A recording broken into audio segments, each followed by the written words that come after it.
Hey everyone, my name is Laura Lipke. I am the librarian for ATSU.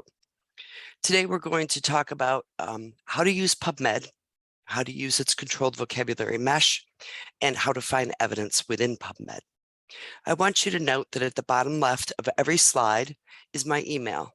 And the purpose of that is to remind you that at any point in your research process, I am more than happy to meet with you and help you through any hurdles that you may be experiencing.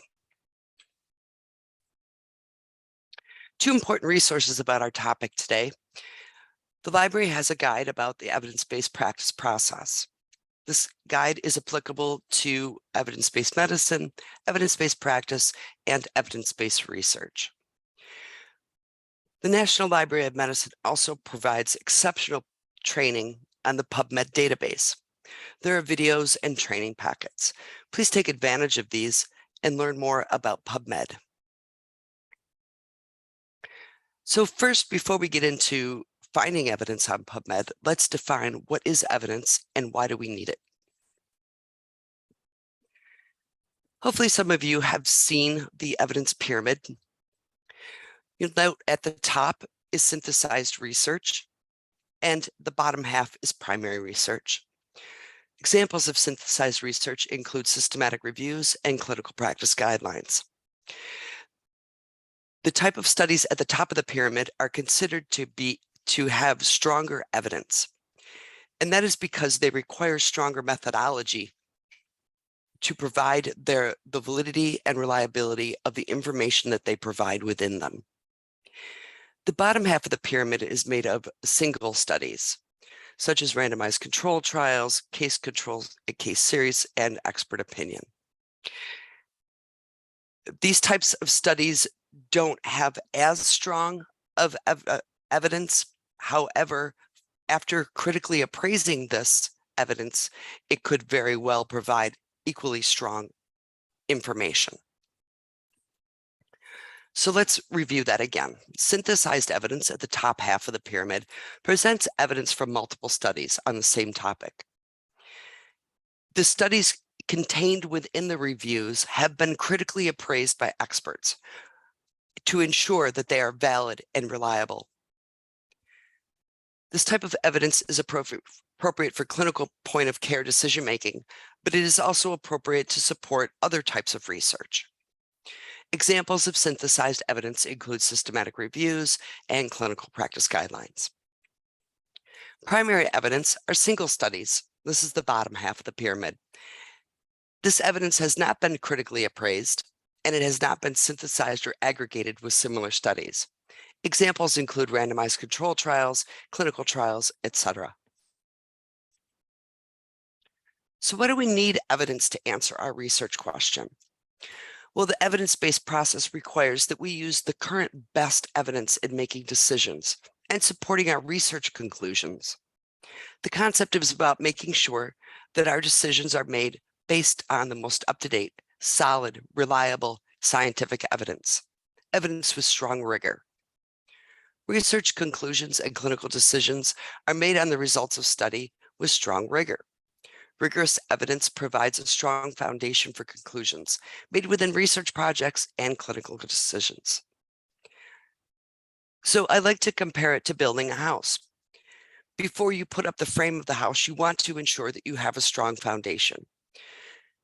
Ensuring that the evidence you're using within the studies you include within your research project or your clinical decisions, make sure you have a strong foundation. The evidence-based process, whether it be evidence-based medicine, evidence-based practice, or evidence-based research, all three have the same 5 steps. You begin by developing an answerable question, and then you acquire evidence to answer that question. Today, we're going to briefly go over the first step, ask a question, and then we will delve deep into how to acquire evidence to answer that question. The PICO framework is used to develop an answerable question. PICO is an acronym. P stands for patient, population, or problem, I, intervention, C, control, and O, outcome. And again, To acquire evidence, we want to focus on the synthesized research that is the strongest evidence. However, there may not always be synthesized research available on our topic. In that case, we would go down into the primary research. So where do we find this evidence? I would recommend starting in PubMed. But let's talk about what is PubMed and discuss what language PubMed speaks. PubMed is a database that contains more than 34 million citations and abstracts of biomedical literature.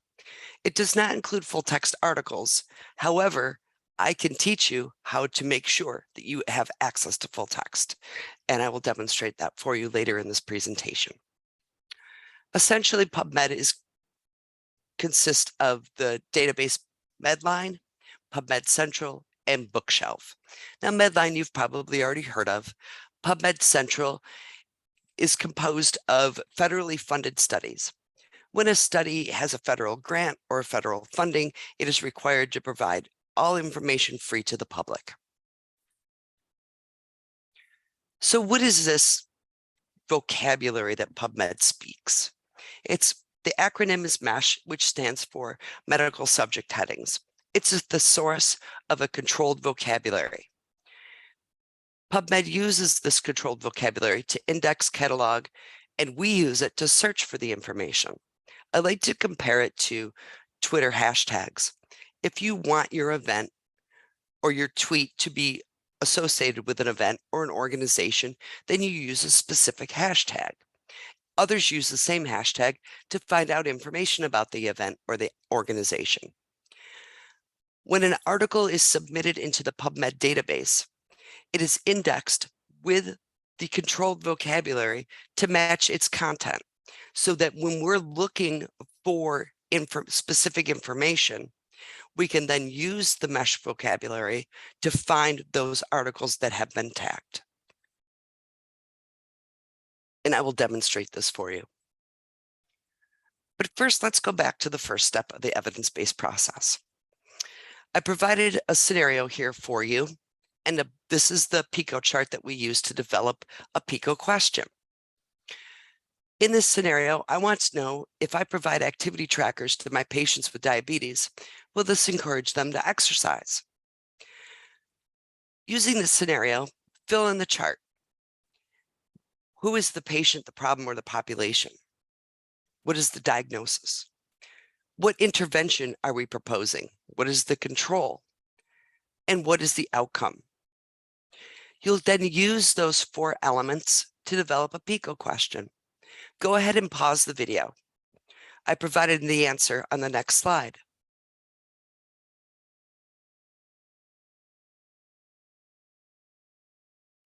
So I'm sure that your chart and question look exactly like mine because you guys are awesome. So in this scenario, our patient, problem, or population are persons or patients with diabetes. The intervention are activity trackers. The control would be no trackers, and the outcome is to encourage exercise. I use those 4 PICO elements to develop my question. Do activity trackers encourage exercise in persons with diabetes? So now we're going to use that PICO question and the PICO elements to find evidence to answer that question. Remember, I told you that PubMed is a database of citations, but I know a trick to make sure that you get full text. To do that, we're going to access PubMed through the library homepage. First, we'll go to the ATSU portal. We'll sign in.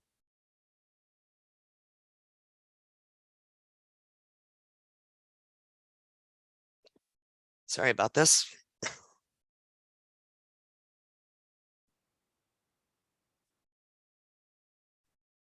Okay, you go to the magnifying glass, type in library, and there's the library tile right here. It brings you right to the library homepage.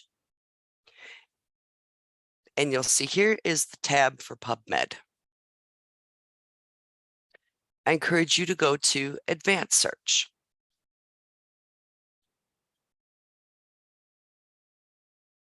let me clear out what I was doing before. Okay. So we said that our primary PICO elements are activity track or diabetes, which is our diagnosis, right? Or our P. Our intervention are in activity trackers, and our outcome is exercise. So what I would like you to do is go to the MeSH database, and you can find that right here, or you can use the link that you see here on the slide. And I'd like you to find the MeSH term that best matches our PICO terms. When we're trying to find the MeSH term that best matches our PICO elements, consider these questions. How does PubMed define the term, the MeSH term?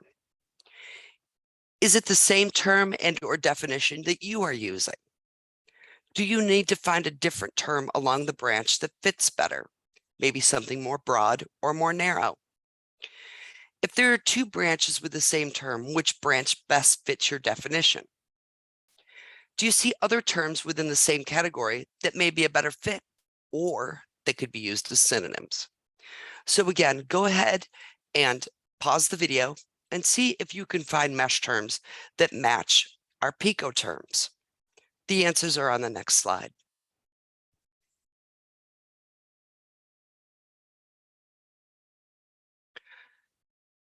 So these are the MeSH terms that I found when searching in the MeSH database to match my PICO terms.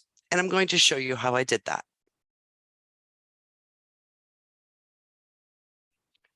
Okay, just as a reminder, I'm on the library homepage. I went to the PubMed tab. I hit advanced search, and MeSH is right down here. So our first PICO term is activity tracker.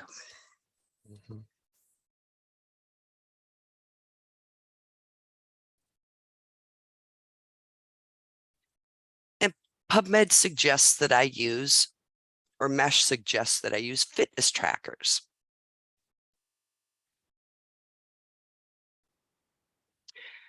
But I want you to scroll down. And remember, we said MeSH is arranged hierarchically. So all of the MeSH categories is a very broad topic. And then there's equipment supplies, which is a little more narrow. And then fitness trackers is very specific. Now there's also a category which is a little more broad called wearable electronic devices. Let's take a look at that. But it does include activity trackers, but it also includes infusion pumps, sensory aid, pest repellents. It's a little too broad for us. So let's go back to, I don't know why that keeps, let's go back to fitness trackers. And we can also look at the entry terms. This gives us some synonyms because not everyone refers to the same thing with the same terms. So fitness trackers or physical fitness trackers might be another synonym that we want to add to our search strategy, as well as activity trackers and fitness trackers.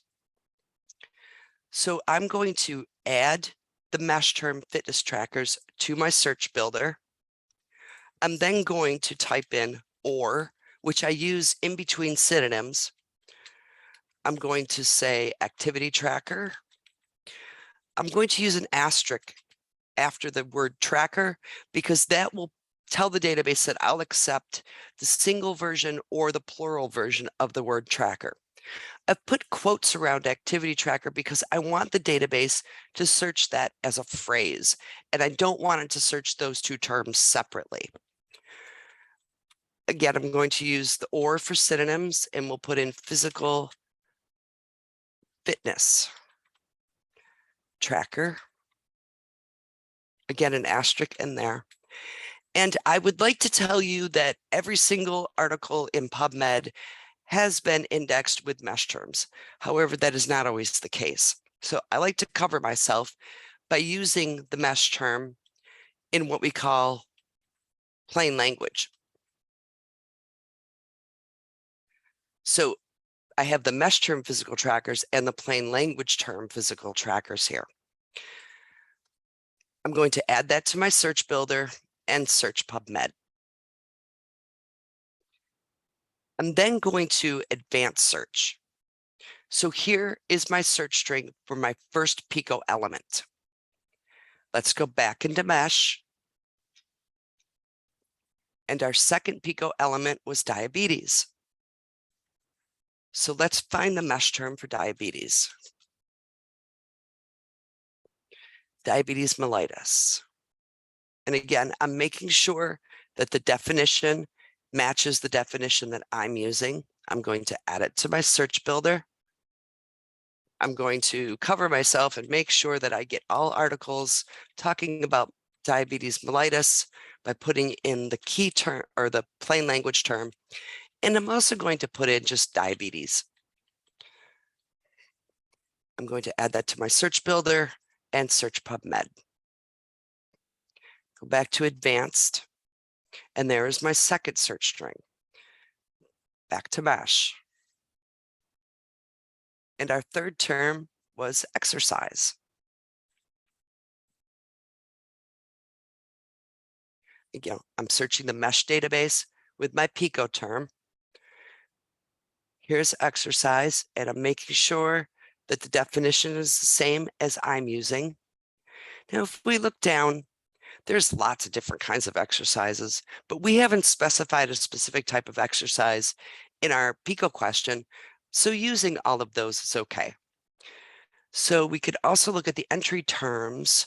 So physical activity is a synonym for exercise, so we could include that. Let's add our MeSH term. Again, the plain language version of the MeSH term, or another synonym, physical activity.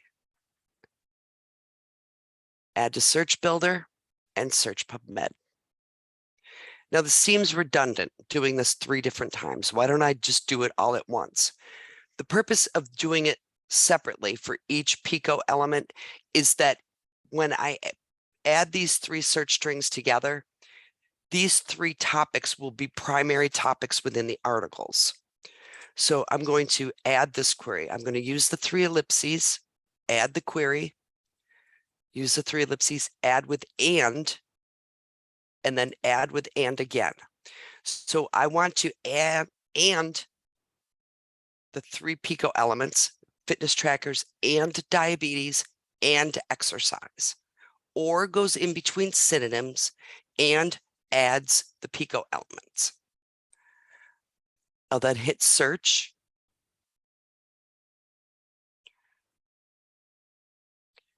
So we get 125 results. Now we could limit our search results by the date, but I think 2014 to 22 is a pretty tight timeline. It's not going into the 70s or 1970s or anything. So if we look here, mobile exergaming. Now that isn't exactly the terms that we used, but it's on the same track, and physical exercise and diabetes. So that really matches what we're talking about. But we want to find the strongest evidence. So we want a systematic review. So I told you that PubMed is a good way to focus your results on strong evidence. So let's click systematic review. And we could see here daily step counts for measuring physical activity in diabetes patients. Systematic review, daily step counts, cardiovascular disease, and dysglycemia, which is a type of diabetes. Physical activity trackers, physical activity. There's one on diabetes, wearable devices such as Fitbit. So here are even some more synonyms that we could use, Fitbit or wearable devices, that we could include in our search string if we wanted to. So we did find some systematic reviews, but suppose in your search for your topic, you did not find any, then it's okay to go to randomized control trials. And again, we find the top one, mobile exergaming, physical activity, exercise. That's right along our track. So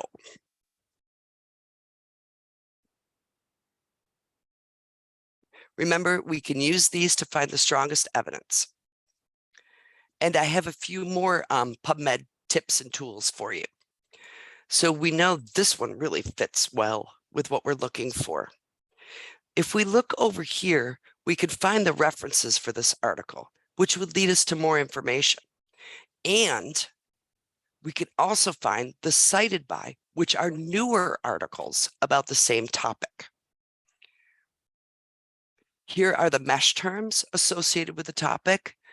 So we could see there's our fitness tracker, there's our diabetes, and our exercise therapy. But exercise therapy is another term or synonym that we could add to our search string. Here's similar articles that could help us too. Here's where you cite the article, and you could choose whatever format you want. But remember that these are machine generated, and you as the human must check and make sure that it's correct. Now, this is a PMC article, so it's full text. But we could also get full text because we are associated with the library. Because we entered the library, we get the full text. Now, what you're seeing right here is my EndNote coming up. But view complete issue or download PDF, you will see a link to the library as you're searching through here, the ones that you have full text. And that's all for today. Thank you so much. And please remember, if you have any questions, to contact me. You have my email, and I'm happy to help you. Thank you.